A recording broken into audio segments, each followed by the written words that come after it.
எந்த விரலை பயன்படுத்தி விபூதி பூச வேண்டும்?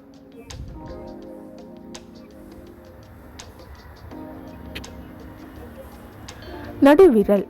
நடுவிரலால் விபூதியை தொட்டு பூசினால் வாழ்க்கையில் நிம்மதியின்மை ஏற்படும்.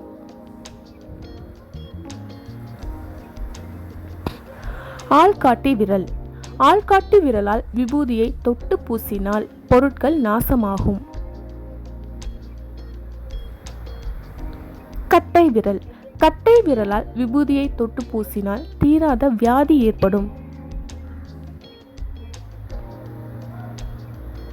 மோதிர விரல்.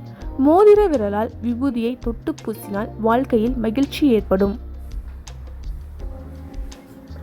மோதிர விரலும் கட்டை விரலும் இரண்டையும் சேர்த்து விபூதியை பூசினால் உலகமே வசப்படும். நீங்கள் எடுக்கும் முயற்சி வெற்றி தரும்.